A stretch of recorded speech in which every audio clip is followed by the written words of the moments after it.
Good morning बच्चों। आज हम लोग 11th क्लास के सिविक्स पढ़ेंगे और चैप्टर का नाम है मूल अधिकार। तो बच्चों, भारतीय संविधान में वर्णित मूल अधिकार कितने हैं, कौन कौन से हैं, हम लोग इसके बारे में पढ़ेंगे। तो सबसे पहले बच्चों, मूल अधिकारों का उल्लेख भारतीय संविधान के भाग 3 में है और अनुच्छेद 12 से लेकर 35 तक में इसका उल्लेख किया गया है। तो हमारा जब संविधान लागू हुआ था तो उस समय जो है मूल अधिकारों की संख्या 7 थी, लेकिन 1978 में 44वां संशोधन किया गया तो उसके तहत जो है एक अधिकार को हटा दिया गया और वो अधिकार था संपत्ति का अधिकार। संपत्ति का अधिकार जो है अब हमारा कानूनी अधिकार है और ये अधिकार जो है आर्टिकल 300A में ऐड किया गया है, क्योंकि अनुच्छेद 300 पहले से था। तो अनुच्छेद 300 में कानूनी अधिकार के रूप में संपत्ति के अधिकार को जोड़ा गया है, तो उसमें एक नया अनुच्छेद बनाया गया ए करके, 300A या 300 का। अब आइए, जो बचे हुए 6 अधिकार हम नागरिकों को मिले हैं वो कौन कौन से हैं। तो सबसे पहला जो अधिकार है समता का अधिकार, दूसरा है स्वतंत्रता का अधिकार, तीसरा अधिकार है शोषण के विरुद्ध अधिकार, चौथा धार्मिक स्वतंत्रता का अधिकार, पांचवा शिक्षा और संस्कृति की सुरक्षा का अधिकार और छठा है संवैधानिक उपचारों का अधिकार।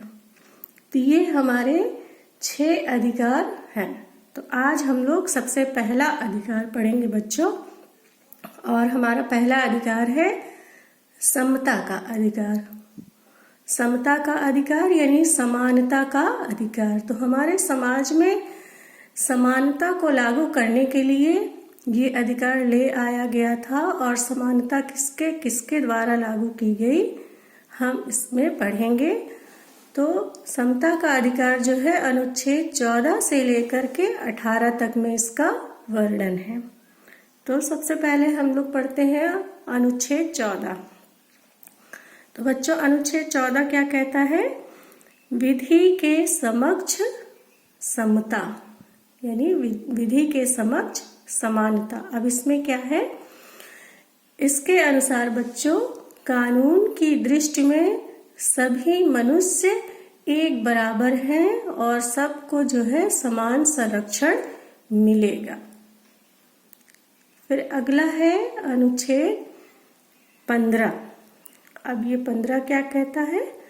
अनुच्छेद 15 कहता है जाति, धर्म, लिंग, क्षेत्र, मूल वंश के आधार पर भेदभाव नहीं किया जाएगा। अर्थात महिला पुरुष के आधार पर भेदभाव नहीं होगा, धर्म और जाति के आधार पर किसी के साथ भेदभाव नहीं किया जाएगा, और न ही क्षेत्र के आधार पर।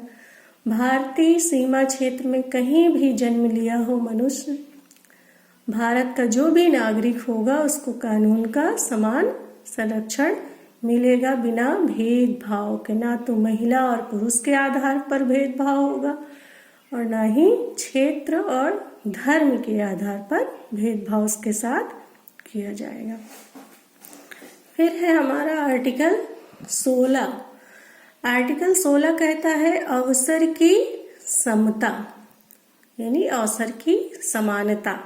अब इसमें क्या है? इसमें ये है बच्चों कि सरकारी नौकरियों में सबको समान अवसर मिलेगा।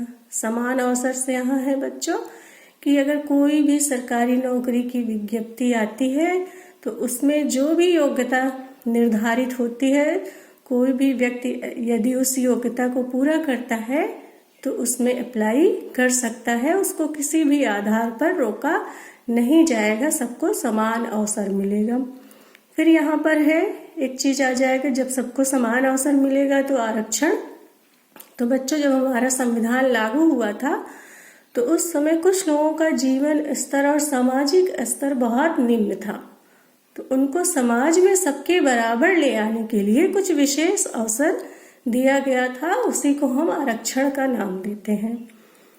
तो इसलिए जो है, और हमारा संविधान कहता है समान लोगों में समता, क्योंकि वो समाज में पिछड़े थे, सबके बराबर नहीं थे, तो इसलिए उनको विशेष सुविधा दी गई थी। जैसे हमारे देश या बहुत सारी कंट्रीज हैं, सब जगह होते हैं, कुछ लोग विकलांग होते हैं, मूक बधिर होते हैं, तो उनको जो है कुछ विशेष सुविधा दी जाती है। तो उसी प्रकार समाज में जो बहुत निम्न जिनका जीवन स्तर था, जिनका सामाजिक जीवन स्तर बहुत पिछड़ा था, उनको भी सबके बराबर ले आने के लिए आरक्षण की व्यवस्था की गई थी।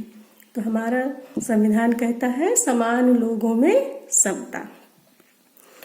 फिर है अनुच्छेद 17। अनुच्छेद 17 क्या कहता है? अस्पृश्यता का अंत। अस्पृश्यता का अंत यानी कि छुआछूत का अंत। हमारे देश में पुराने समय में बच्चों बहुत ज्यादा यहाँ पे छुआछूत की भावना थी लोगों में, तो उसको समाप्त करने के लिए अनुच्छेद 17 को ले आया गया कि समाज में अब इस तरह का कोई भी कार्य कोई करता है, किसी के साथ छुआछूत भेदभाव की भावना रखता है, तो उसके खिलाफ दंडात्मक कार्रवाई की जाएगी। फिर अगला है आर्टिकल 18। अब आर्टिकल 18 कहता है उपाधियों का अंत। इसमें ये कहा गया है कि अब जो है शिक्षा और सेना की उपाधि के अलावा किसी भी प्रकार की कोई भी उपाधि व्यक्ति नहीं ग्रहण करेगा। जैसे कि हम अपने नाम के आगे जो हमारी शिक्षा की उपाधि होगी या हमारी सेना की जो उपाधियां हमें मिलेंगी, हम अपने नाम के आगे उस उपाधि को लगा सकते हैं। इसके अलावा अन्य कोई उपाधि नहीं लगाएंगे, जैसे राजा, महाराजा, महारानी, राजकुमारी, इस तरह का कोई भी टाइटल हम नहीं लगाएंगे। लेकिन सेना और शिक्षा में जैसे कि होता क्या है, कर्नल, ब्रिगेडियर, इंजीनियर, डॉक्टर, जैसे सब लोग, आप लोग ने भी ध्यान दिया होगा कि नाम से पहले लोग इंजीनियर या डॉक्टर या कर्नल या ब्रिगेडियर इस तरह के उपाधियां लगाते हैं।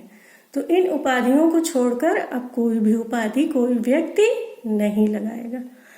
तो ये जो आर्टिकल 14 से 18 तक जो ले आया गया था, पूरे भारत में सबको एक समान बनाने के लिए ले आया गया था। सब में समता का अधिकार, समानता की भावना को लागू करने के लिए ले आया गया था। अब जो है हमारा अगला स्वतंत्रता का अधिकार बच्चों, इसको हम अगले वीडियो में पढ़ेंगे।